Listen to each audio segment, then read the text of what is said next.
Dear students of class 10, अस्सलाम वालेकुम। This is Khalid Hussain.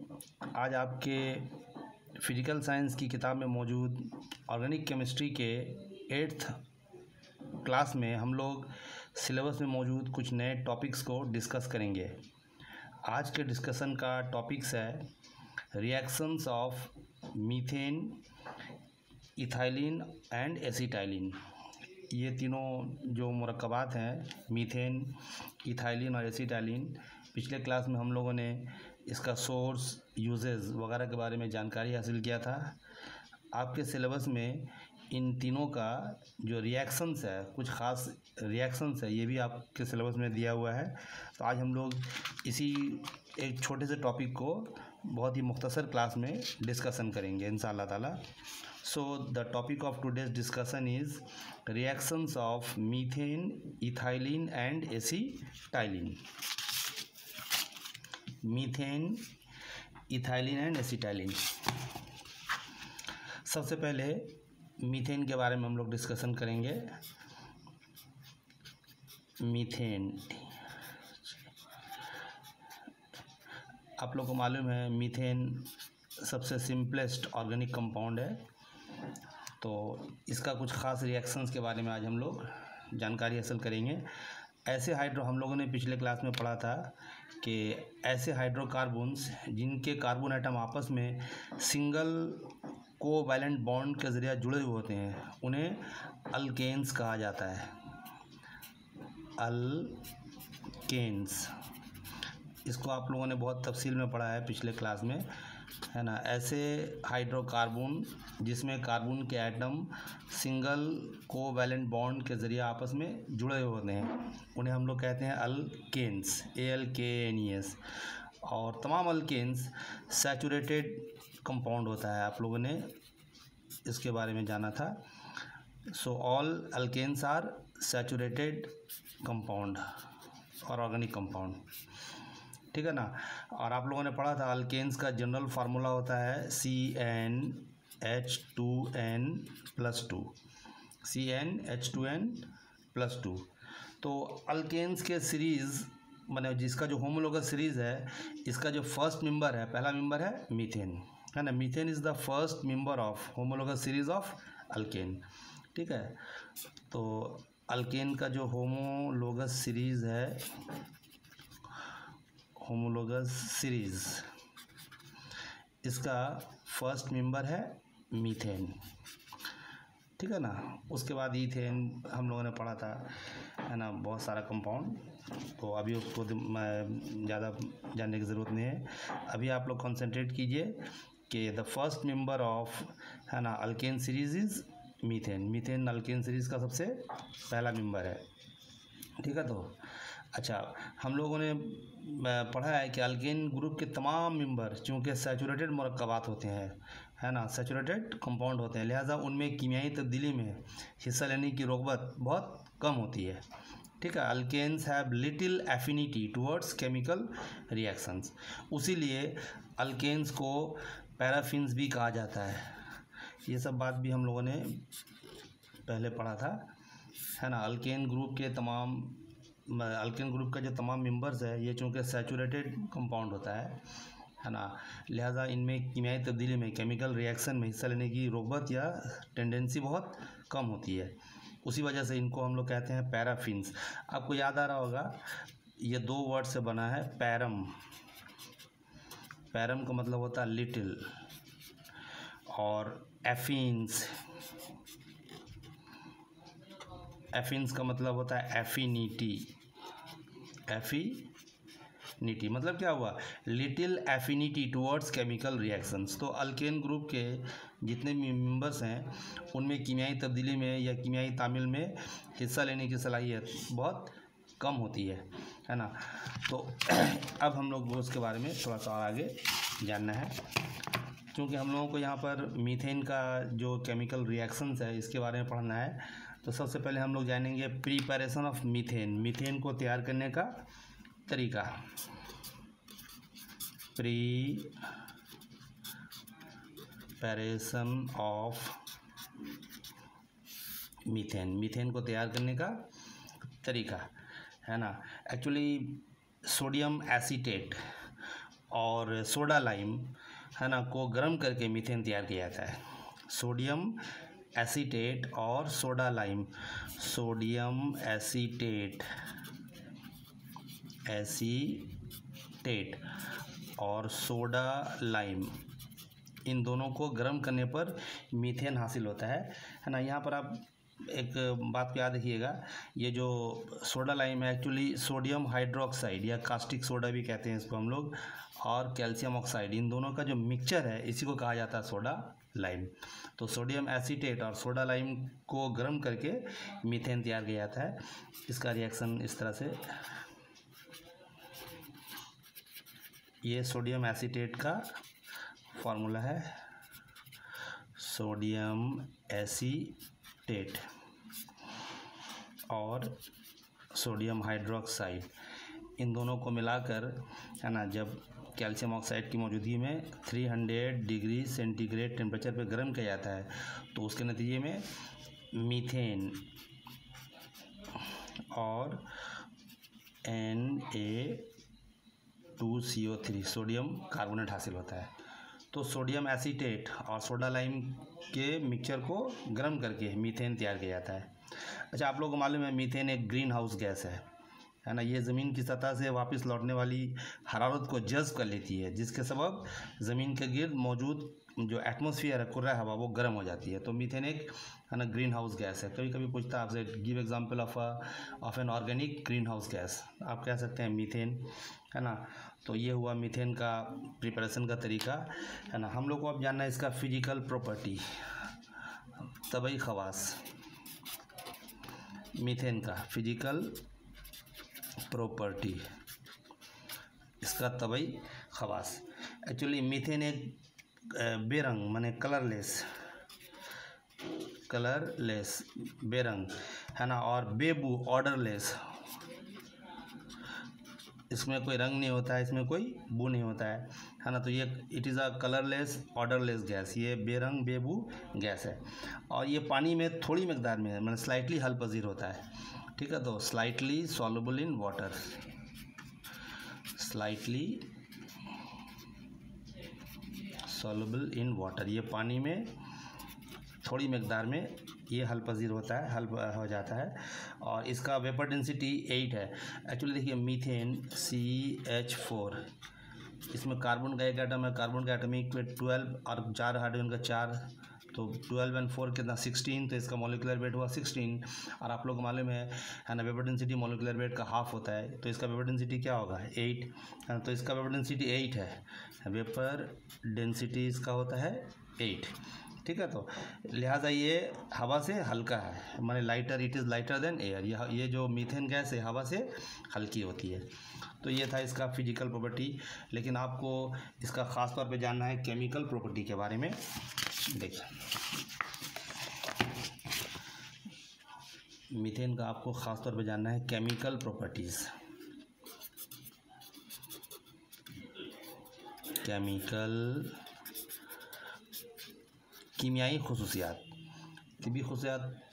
कीमियाई खसूसियात के बारे में आपको ख़ास तौर पे जानना है ना। एक्चुअली मीथेन चूँकि पैराफिन्स है, यानी इनमें कीमियाई तब्दीली में हिस्सा लेने की सलाहियत बहुत कम होती है, लिहाजा ये oxidising agent, reducing agent, acid या एल्कली से तामील नहीं करता है ना। चूँकि ये सैचुरेटेड ऑर्गेनिक कंपाउंड है ना, और है ना, उसी वजह से ये माने ऑक्सीडाइजिंग एजेंट या रिड्यूसिंग एजेंट या एसिड एल्कली वगैरह से तामील नहीं करता है ना। इसमें सिर्फ सब्स्टिट्यूशन रिएक्शन होता है। सब्स्टिट्यूशन रिएक्शन, ये क्या चीज़ आपको हम बता रहे हैं, सब्स्टिट्यूशन रिएक्शन माने मीथेन में एडिशन रिएक्शन नहीं होता है। आप लोगों ने क्लास 9 में पढ़ा था, केमिकल रिएक्शन टोटल 8 तरह का होता है, तो एडिशन, सब्स्टिट्यूशन, है ना। तो इसमें एडिशन रिएक्शन नहीं होता है, सिर्फ सब्स्टिट्यूशन रिएक्शन होता है। तो इसको ज़रा सा आप समझने की कोशिश कीजिए, सब्स्टिट्यूशन रिएक्शन क्या है और मीथेन का जो सब्स्टिट्यूशन रिएक्शन है वो किस तरह से, है ना, होता है, इसको ज़रा सा आप समझने की कोशिश कीजिए। एक्चुअली मीथेन एक सैचुरेटेड हाइड्रोकार्बन है जो हम लोगों ने पढ़ा। इसमें कार्बन के देखिए मीथेन CH4, अगर हम लोग इसका स्ट्रक्चरल फार्मूला बनाएंगे तो इस तरह से देखिए, कार्बन का एक एटम है और उसके, है ना, कार्बन के एक एटम से हाइड्रोजन का 4 एटम जुड़ा हुआ है। तो मीथेन एक सैचुरेटेड हाइड्रोकार्बन है। इसमें कार्बन के चारों जो वैलेंसी है ये सेटिस्फाइड माने मुतमईन होते हैं। लिहाजा मीथेन और अल्केन ग्रुप के किसी भी मरकब में एडिशन रिएक्शन नहीं होता है, बल्कि मीथेन का हाइड्रोजन एटम, ये जो हाइड्रोजन एटम है मीथेन का, किसी दूसरे एटम या ग्रुप के ज़रिए रिप्लेस हो जाते हैं। यानी मीथेन और अल्केन ग्रुप के दूसरे जो मरकबात हैं, कंपाउंड्स हैं, उसमें सब्स्टिट्यूशन रिएक्शन होता है। ठीक है ना, ये हाइड्रोजन रिप्लेस हो गया, दूसरा कोई एटम इसके साथ आके जुड़ जाता है। तो इस तरह का रिएक्शन को हम लोग बोलते हैं सब्स्टिट्यूशन रिएक्शन। इसकी एक मिसाल अगर देखेंगे तो ये ज़्यादा बेहतर होगा, माने क्लोरीन के साथ इसका reaction of methane with chlorine, reaction with chlorine.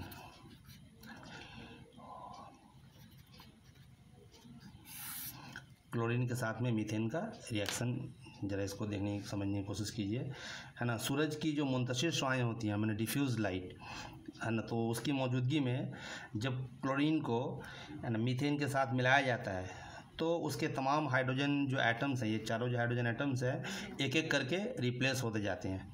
तो जो फर्स्ट स्टेप है उसमें हम लोग देखेंगे मीथेन CH4, अगर सूरज का जो मुंतशिर शुआ होता है डिफ्यूज्ड लाइट, उसकी मौजूदगी में अगर क्लोरीन और मीथेन का तामील होगा तो सबसे पहले उसके नतीजे में बनता है मीथाइल क्लोराइड CH3Cl और हाइड्रोजन क्लोराइड।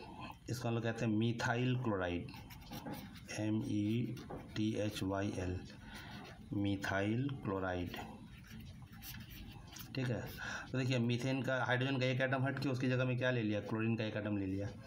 अच्छा, सेकंड, ये जो मीथाइल क्लोराइड है CH3Cl, इसको अगर फिर क्लोरीन के साथ अगर ये तामील करेगा तो इसके नतीजे में बनता है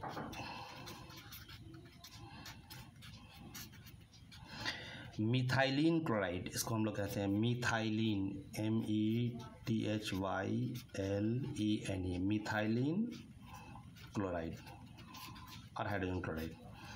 ठीक है, 3 नंबर, ये जो मीथाइलिन क्लोराइड है CH2Cl2, अब अगर क्लोरीन के साथ ये तामील करेगा तो उसके नतीजे में बनता है क्लोरोफॉर्म CHCl3 प्लस HCl, इसको हम लोग कहते हैं क्लोरोफॉर्म, है ना। बहुत ही मशहूर कंपाउंड है, आपको मालूम है ना, एनेस्थेटिक एजेंट है, ये बेहोश करने में इस्तेमाल होता है। तो यहाँ देखिए क्लोरीन का 3 एटम, है ना, वो हाइड्रोजन का 3 एटम को रिप्लेस करके क्लोरीन का 3 एटम आ गया। उसी तरह से नंबर 4, ये जो क्लोरोफॉर्म है CHCl3, जब ये क्लोरीन के साथ में तामील करेगी दो बार तो उसके नतीजे में ये बन जाएगा कार्बन टेट्राक्लोराइड CCl4 और हाइड्रोजन क्लोराइड। ये हो गया कार्बन टेट्राक्लोराइड, कार्बन टेट्राक्लोराइड। तो देखिए जो मीथेन का जो चारों हाइड्रोजन एटम था उसकी जगह किसने ले लिया, क्लोरीन ले लिया। क्लोरीन ने, माने all the 4 hydrogen atom is replaced by chlorine. तो इस तरह का रिएक्शन को हम लोग कहते हैं सब्स्टिट्यूशन रिएक्शन। तो मीथेन का, है ना, एडिशन रिएक्शन नहीं ऐसा होता है, बल्कि इसका होता है सब्स्टिट्यूशन रिएक्शन, है ना। तो इसको याद रखना आप लोगों को, एक ज़रूरी बात थी मीथेन के बारे में। अच्छा, यहाँ पर आपको उसके बाद जानना है इथाइलिन के बारे में। ये था मीथेन के बारे में, और बहुत सी और बातें हैं, लेकिन आप इतनी ही बात को याद रखिए। अब हम लोग जानेंगे इथाइलिन, ETHYLENE, याद आ रहा होगा आपको C2H4। इसको हम लोग ईथीन भी कहते हैं, ईथीन या इथाइलिन। इसमें देखिए कार्बन का 2 एटम और हाइड्रोजन का 4 एटम है, और ये अनसैचुरेटेड हाइड्रोकार्बन है। देखिए इसका स्ट्रक्चर देखिए, आपको याद आ रहा होगा, हम लोगों ने पहले भी इसको तफसील में डिस्कशन किया था। तो कार्बन का जो दोनों एटम है ये डबल कोवैलेंट बॉन्ड के ज़रिया जुड़ा हुआ है, उसी वजह से इसको हम लोग क्या कहेंगे, अल्कीन। इससे पहले हम लोगों ने पढ़ा था अल्केन। तो ऐसे हाइड्रोकार्बन जिसमें कार्बन के कम से कम 2 एटम आपस में डबल कोवैलेंट बॉन्ड के ज़रिया जुड़े हुए होते हैं, उसे या उन्हें अल्कीन कहा जाता है। ALKENES, alkenes. इसमें कार्बन का एटम डबल कोवैलेंट बॉन्ड के ज़रिया जुड़ा होता है ना। अच्छा, तमाम अल्कीन्स अनसैचुरेटेड होते हैं, ठीक है, उसलिए कि इसमें कार्बन का एटम हमेशा डबल कोवैलेंट बॉन्ड से जुड़ा होता है, उसी वजह से तमाम अल्कीन अनसैचुरेटेड। अल्केन जितना भी है वो सैचुरेटेड होता है, मगर ये अल्कीन अनसैचुरेटेड होता है। और आपको याद आ रहा होगा इसका जनरल फार्मूला होता है CnH2n। अल्केन का CnH2n+2 और अल्कीन का CnH2n, ठीक है ना। तो ये जो अल्कीन ग्रुप है, इस ग्रुप का जो होमोलोगस सीरीज़ है, इसका पहला मेंबर होता है ethylene. Ethylene is the first member of homologous series of alkyne group, ठीक है ना। अल्कीन ग्रुप के होमोलोगस सीरीज़ का जो फर्स्ट मेंबर है, पहला मेंबर है, वो है इथाइलिन। तो इसीलिए हम लोगों को इसके बारे में जानना है आपका सिलेबस के मुताबिक। दोबारा आपको याद दिला दे, इसको इथाइलिन भी कहते हैं या इथीन भी कहते हैं, है ना। तो हम लोगों को सबसे पहले जानना है इसका प्रिपरेशन, किस तरह से हम लोग इथाइलिन को प्रिपेयर करेंगे, तैयार करेंगे। प्रिपरेशन, इसकी तैयारी का तरीका। एक्चुअली इथाइल अल्कोहल माने वॉल्यूम के लिहाज से एक हिस्सा है ना, by volume 1 part ethyl alcohol. और ethyl alcohol ETHYL, ethyl alcohol, ठीक है, तो 1 पार्ट बाय वॉल्यूम। और कॉन्सेंट्रेटेड सल्फ्यूरिक एसिड, गाढ़ा सल्फ्यूरिक एसिड, ये बाय वॉल्यूम 2 पार्ट, हजम के लिहाज से 2 हिस्सा, है ना। जब इन दोनों को 170 डिग्री सेंटीग्रेड टेम्परेचर पे गर्म किया जाता है तो इथाइलिन हासिल होता है। इस तरह से देखिए C2H5OH, आपको याद आ रहा होगा, ये इथाइल अल्कोहल का, है ना, फार्मूला है। तो इथाइल अल्कोहल को जब सल्फ्यूरिक, गाढ़ा sulphuric acid, concentrated sulphuric acid, कौन सल्फ्यूरिक के साथ मिलाकर 170 डिग्री सेंटीग्रेड टेम्परेचर पर गर्म करते हैं, तो गर्म करने के नतीजे में इथाइलिन हासिल होता है और वाटर, ठीक है ना। ये हुआ इथाइलिन, इथाइलिन। तो इस तरह याद रखना आप लोगों को। फिर सबको याद दिला दें हम, इथाइल अल्कोहल बलिहाज हजम एक हिस्सा और गाढ़ा sulphuric acid, concentrated sulphuric acid, है ना, बाई वॉल्यूम या बलिहाज हजम 2 हिस्सा को जब 170 डिग्री सेंटीग्रेड टेम्परेचर पे गर्म किया जाता है तो इथाइलिन हासिल होता है। तो ये इसके तैयारी का तरीका है, इसको याद रखिएगा। अब हम लोग को जानना है इसका प्रॉपर्टी, केमिकल प्रॉपर्टी। अभी हम लोगों ने मीथेन का केमिकल प्रॉपर्टी पढ़ा था, डिस्कशन किया था। अब हम लोग जानेंगे केमिकल प्रॉपर्टीज ऑफ इथाइलिन, ठीक है, chemical properties of ethylene, ethylene का केमिकल प्रॉपर्टीज, ठीक है। सैचुरेटेड हाइड्रोकार्बन के मुकाबले में जो अनसैचुरेटेड हाइड्रोकार्बन होता है वो ज़्यादा तेज़ी से कीमियाई तामील में हिस्सा लेता है। अभी हम लोगों ने पढ़ा था मीथेन अनसैचुरेटेड हाइड्रोकार्बन है ना, उसमें कार्बन का जो वैलेंसी है वो सेटिस्फाइड होता है, उसीलिए है ना जो अल्केन ग्रुप का जितना मेंबर्स है ना, वो कीमियाई तब्दीली में तेज़ी से हिस्सा नहीं लेता है। लेकिन उसके मुकाबले में जो अनसैचुरेटेड हाइड्रोकार्बन है, जैसे इथाइलिन, ये तो अनसैचुरेटेड हाइड्रोकार्बन है, तो इसमें कीमियाई तब्दीली में हिस्सा लेने की सलाहियत ज़्यादा होती है, ये ज़्यादा तेज़ी से के साथ कीमियाई तब्दीली में हिस्सा लेता है। तो इथाइलिन जब कीमियाई तामील में हिस्सा लेते हैं तो उनके जो डबल बॉन्ड है ना, उनका जो डबल बॉन्ड है वो टूट जाते हैं और नए एटम या ग्रुप है ना कार्बन के एटम से जुड़ जाते हैं। इस किस्म के कीमियाई तामील को एडिशन रिएक्शन कहा जाता है, यानी इसमें एडिशन रिएक्शन होता है। अल्केन ग्रुप का जो मेंबर्स है उसमें एडिशन रिएक्शन नहीं होता है, उसमें सिर्फ सब्स्टिट्यूशन रिएक्शन होता है, इसलिए कि वो सैचुरेट मतलब उसमें जो कार्बन का वैलेंसी है वो सेटिस्फाइड होता है। लेकिन ये चूँकि अनसैचुरेटेड हाइड्रोकार्बन है उस वजह से इसमें एडिशन रिएक्शन होता है। तो आप लोगों को आपका जो सिलेबस है इसमें इसका दो है ना एडिशन रिएक्शन के बारे में जानना है। एक जानना है विथ हाइड्रोजन, हाइड्रोजन के साथ, ठीक है। तो reaction with hydrogen, reaction with hydrogen, hydrogen के साथ इसका एडिशन रिएक्शन, ठीक है ना। एक्चुअली इथाइलिन है ना निकल कैटलिस्ट की मौजूदगी में हाइड्रोजन के साथ तामिल करके ईथेन में तब्दील हो जाता है। इस तरह देखिए C2H4 ये इथाइलिन हुआ। जब इसको निकल कैटलिस्ट अमल अंगेज ऐसा कीमियाई मादा जो कीमियाई तब्दीली की रफ्तार को बढ़ा दे या घटा दे लेकिन उसमें कोई तब्दीली वाक़ा ना हो, उस तरह का मादा को हम लोग क्या बोलते हैं, catalyst. The chemical reaction which increase or decrease the chemical reaction without itself being changed are called catalyst.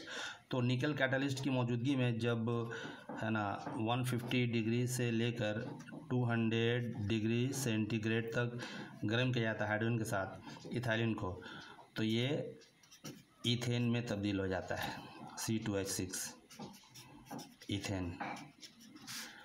यहाँ पे एक बात गौर कीजिए, ये डबल बॉन्ड हाइड्रोकार्बन है जबकि ये सिंगल बॉन्ड हाइड्रोकार्बन है। देखिए ना इसका स्ट्रक्चर C, देखिए है ना डबल बॉन्ड हाइड्रोकार्बन है अनसैचुरेटेड, लेकिन ये क्या बन गया, ईथेन। ईथेन में देखिए कार्बन का 2 आइटम, उसके साथ में हाइड्रोजन का 6 आइटम जुड़ा हुआ है, देखिए। तो ये सिंगल बॉन्ड हुआ ना, यानी सैचुरेटेड। तो अनसैचुरेटेड क्या बन गया, सैचुरेटेड कंपाउंड। तो इसको याद रखिए आप लोग, फिर से आपको हम याद दिला दें कि पूछेगा आपको कि what happens when ethylene is है ना हीटेड, यही इथाइलिन रिएक्ट विथ हाइड्रोजन, तो क्या बोलेगा, इथाइलिन को निकल कैटलिस्ट की मौजूदगी में हाइड्रोजन के साथ तामिल कराने पर ये ईथेन में तब्दील हो जाता है, ये ईथेन में तब्दील हो जाता है, ये बात हुआ। और 2 नंबर आपका सिलेबस में दिया हुआ इसका क्लोरीन के साथ माने हैलोजन के साथ इसका जो रिएक्शंस है, तो रिएक्शन विथ क्लोरीन और ब्रोमीन एक ही जैसा रिएक्शन होता है दोनों का, रिएक्शन विथ क्लोरीन और ब्रोमीन, क्लोरीन और ब्रोमीन के साथ इथाइलिन का रिएक्शन। एक्चुअली रूम टेम्परेचर पर इथाइलिन है ना माने क्लोरीन या ब्रोमीन से तामिल करके इथाइलिन क्लोराइड या इथाइलिन ब्रोमाइड में तब्दील हो जाता है। इस तरह देखिए इथाइलिन को जब हम रूम टेम्परेचर पर क्लोरीन के साथ तामिल कराएंगे तो हम लोग क्या देखते हैं, ये बन जाता है इथाइलिन क्लोराइड, इथाइलिन क्लोराइड। या अगर ब्रोमीन के साथ तामिल करेगा ये हो गया इथाइलिन क्लोराइड, ठीक है। रूम टेम्परेचर पे जब इथाइलिन क्लोरीन के साथ तामिल करता है तो ये क्या बन जाता है, इथाइलिन क्लोराइड। या अगर ब्रोमीन के साथ तामिल करेगा तो इथाइलिन ब्रोमाइड में तब्दील हो जाता है ना। यहाँ देखिए ये भी एडिशन रिएक्शन हुआ है ना, क्लोरीन जाकर इसमें ऐड हो गया और ये सैचुरेटेड अनसैचुरेटेड कंपाउंड था लेकिन ये सैचुरेटेड कंपाउंड में तब्दील हो गया है ना। तो इसको याद रखना आप लोगों को। यहाँ पे एक और ज़रूरी बात है, पॉलीमराइजेशन ऑफ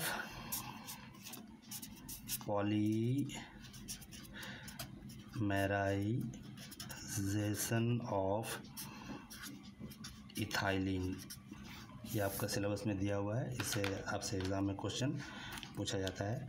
क्वेश्चन हम बाद में आप लोगों को सब लिखाएंगे, पहले आप मैटर को समझने की कोशिश कीजिए है ना। टॉपिक अभी क्या है, पॉलीमराइजेशन ऑफ इथाइलिन।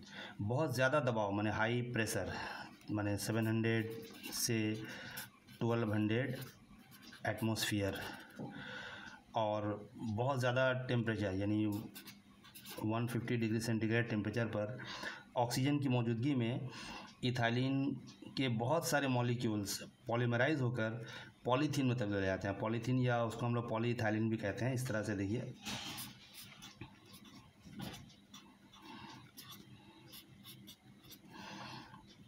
सपोज इसका एन मॉलिक्यूल है, ये हुआ इथाइलिन, ये अनसैचुरेटेड कंपाउंड है, डबल बॉन्ड कंपाउंड। तो बहुत हाई प्रेशर यानी 700 से लेकर अगर 1200 एटमॉस्फेयर और high temperature 150 degree centigrade temperature पे, है ना, ऑक्सीजन की मौजूदगी में अगर इसको गर्म किया जाए तो ये पॉलीमराइज हो जाता है और ये बन जाता है पॉलीथीन या पॉलीइथाइलिन। इस तरह से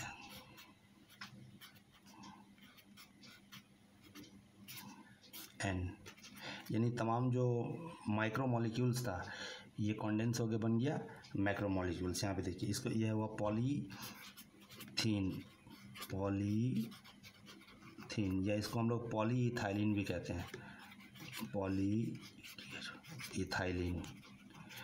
इथाइलिन, पॉलीइथाइलिन। ठीक है ना। तो फिर आपको हम याद दिला दें, बहुत ज़्यादा दबाव माने हाई प्रेशर 700 में से 1200 एटमॉस्फेयर और बहुत ज़्यादा टेम्परेचर 150 डिग्री सेंटीग्रेड टेम्परेचर पर ऑक्सीजन की मौजूदगी में इथाइलिन के बहुत सारे मॉलिक्यूल्स पॉलीमराइज होकर, है ना, पॉलीइथाइलिन या पॉलीथीन में तब्दील हो जाते हैं। ठीक है। तो ये जो अमल है इसको हम बोलते हैं पॉलीमराइजेशन। पॉलीमराइजेशन क्या है, उसको याद माने वो अमल जिसके दौरान बहुत ज़्यादा दबाव और दर्ज हरारत पर माने हाई प्रेशर और टेम्परेचर पर कैटलिस्ट की मौजूदगी में सिंपल मॉलिक्यूल आपस में जुड़कर बड़े और पेचीदा मॉलिक्यूल में तब्दील हो जाते हैं। इस अमल को कहा जाता है पॉलीमराइजेशन। ठीक है। वो अमल जिसके दौरान बहुत ज़्यादा दबाव और दर्ज हरारत पर कैटलिस्ट की मौजूदगी में सिंपल मॉलिक्यूल आपस में मिलकर जब बड़े मॉलिक्यूल में तब्दील हो जाते हैं, बिगर मॉलिक्यूल में तब्दील हो जाते हैं, तो इस तरह का अमल को कहा जाता है पॉलीमराइजेशन। पॉलीमराइजेशन।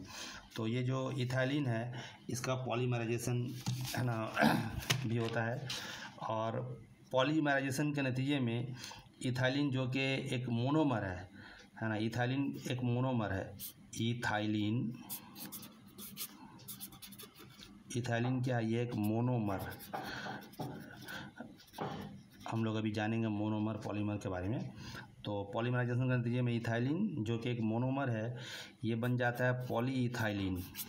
पॉलीइथाइलिन या इसको हम लोग पॉलीथीन भी कहते हैं, polythene.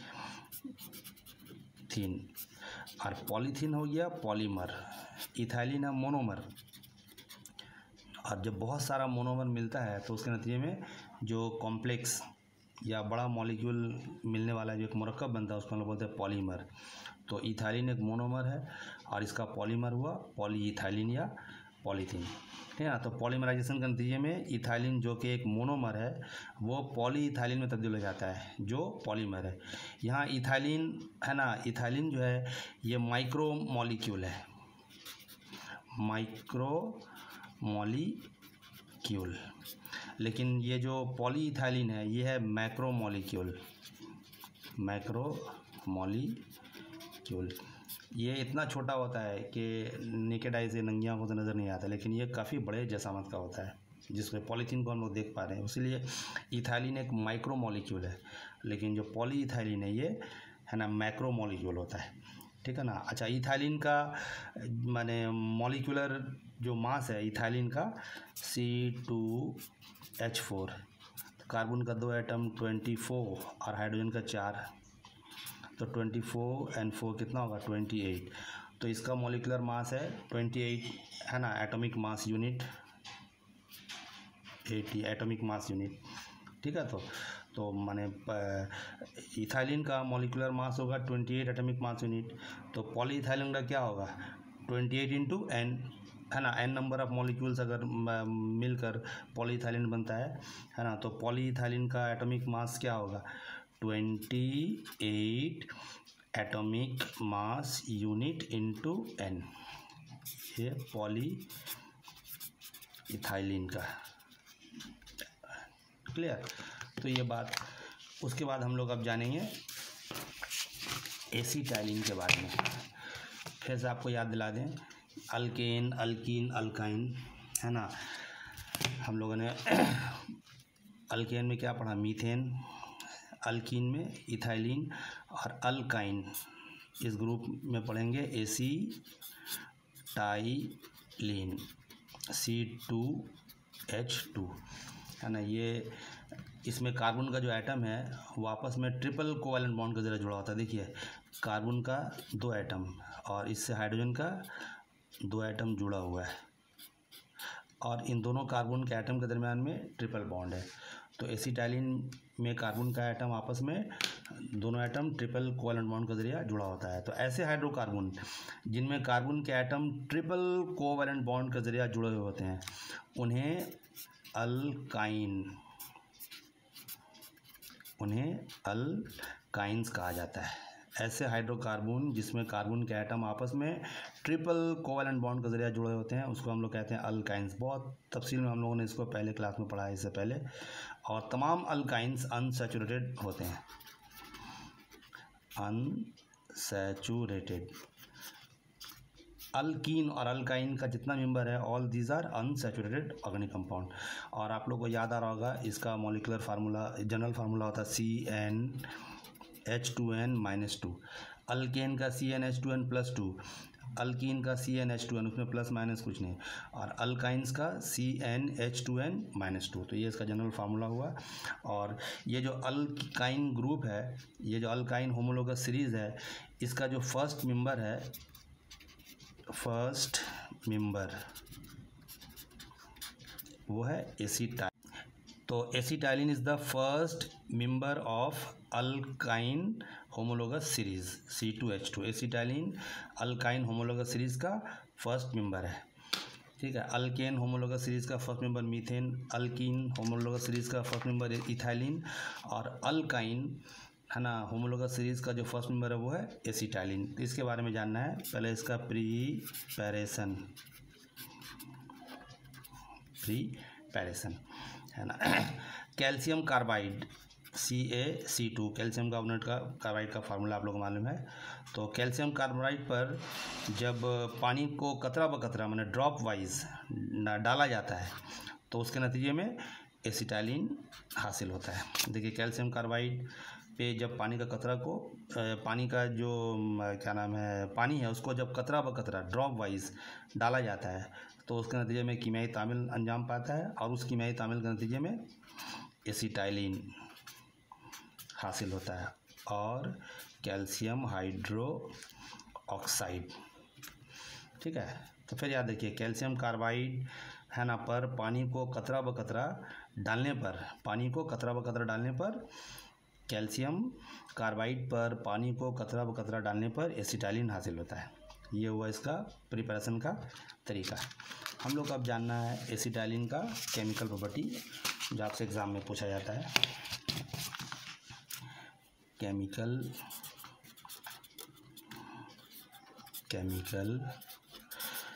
Properties of acetylene C2H2, ठीक है ना। एसिटाइलिन में ट्रिपल बॉन्ड मौजूद होता है। हम लोगों ने भी देखा एसिटाइलिन में किस तरह का बॉन्ड है, ट्रिपल बॉन्ड है, ठीक है ना। तो एसिटाइलिन में ट्रिपल बॉन्ड मौजूद होता है, लिहाजा ये इथाइलिन से ज़्यादा रिएक्टिव होता है, ज़्यादा तामिल पजीर होता है। इथाइलिन का मामले में इसमें कीमियाई तब्दील में लेने की, है ना, ज़्यादा सलाहियत होती है। सो माने क्या नाम है, in comparison to ethylene it is more reactive. माने ये एसिटाइलिन जो है वो इथाइलिन के मुकाबले में ज़्यादा रिएक्टिव होता है। अच्छा, कीमियाई तामील के दौरान इसके जो ट्रिपल बॉन्ड हैं, है ना, वो टूट जाते हैं और उसमें एटम या रेडिकल जुड़ जाता है। ट्रिपल बॉन्ड टूट के उसमें एटम या रेडिकल जुड़ जाता है, यानी एसिटाइलिन में एडिशन रिएक्शन अंजाम पाता है। यहाँ भी एडिशन रिएक्शन अंजाम पाता है, ठीक है। तो इसकी मिसाल जानना है, आपका सिलेबस में इसका 2 एडिशन रिएक्शन के बारे में आपको जानना है, हाइड्रोजन के साथ और वही माने हैलोजन के साथ, क्लोरीन ब्रोमीन वगैरह के साथ। तो पहला हाइड्रोजन के साथ रिएक्शन विथ हाइड्रोजन, है ना, माने हाई टेम्परेचर, ऊंचे दर्ज हरारत पर, ठीक है, निकेल, प्लेटिनियम या पैलेडियम वगैरह जैसे कैटलिस्ट की मौजूदगी में माने एसिटाइलिन में हाइड्रोजन शामिल होकर मरहलावार माने स्टेप वाइज इथाइलिन उसके बाद ईथेन में तब्दील हो जाता है ना। ये बहुत ज़रूरी बात है, इसको याद रखिएगा। हमने एट हाई टेम्परेचर, ऊंचे दबाव पर माने निकेल या प्लेटिनियम या पैलेडियम वगैरह ये सब कैटलिस्ट है, कैटलिस्ट।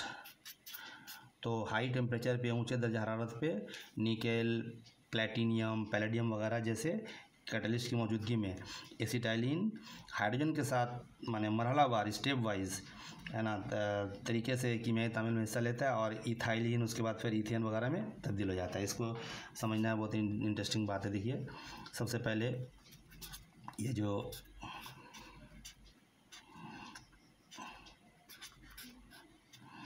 ये एसिटाइलिन है, तो जब इसको हाइड्रोजन के साथ निकल कैटालिस्ट की मौजूदगी में 150 डिग्री सेंटीग्रेड टेम्परेचर पे गर्म कीजिएगा तो ये बन जाएगा इथाइलिन।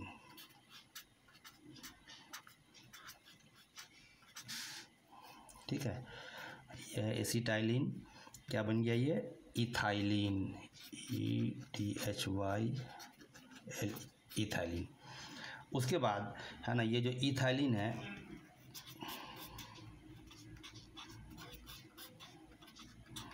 इसको जब फिर हाइड्रोजन के साथ मिलाकर निकल कैटालिस्ट की मौजूदगी में, है ना, तकरीबन 200 डिग्री सेंटीग्रेड टेम्परेचर पर गर्म किया जाता है तो ये बन जाता है इथेन।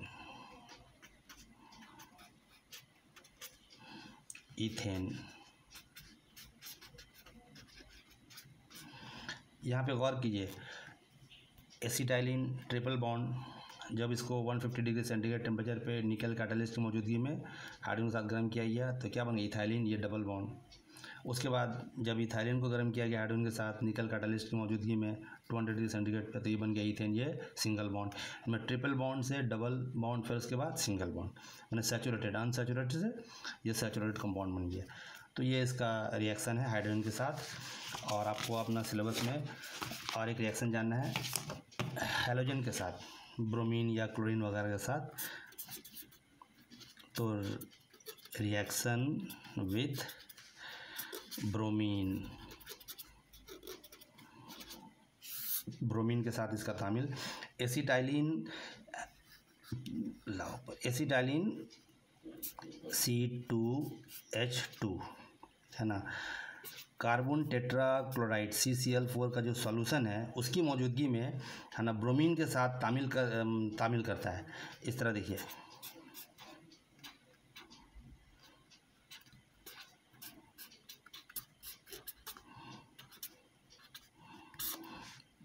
कार्बन टेट्रा क्लोराइड का जो सॉल्यूशन है उसकी मौजूदगी में जब ब्रोमीन के साथ इसको गर्म किया जाता है तो ये बन जाता है acetylene dibromide, CHBr।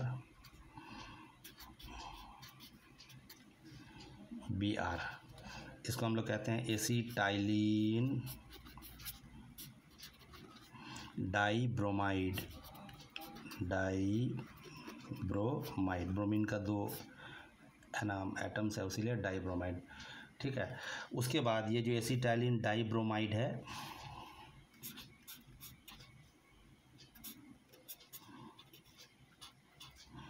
Acetylene dibromide जब फिर ये ब्रोमीन के साथ तामिल करता है वही कार्बन टेट्रा क्लोराइड का सॉल्यूशन की मौजूदगी में तो ये बन जाता है एसिटाइलिन टेट्राब्रोमाइड। यहाँ पे हम दिखला रहे हैं एसिटाइलिन टेट्राब्रोमाइड। इसको हम लोग कहते हैं एसिटाइलिन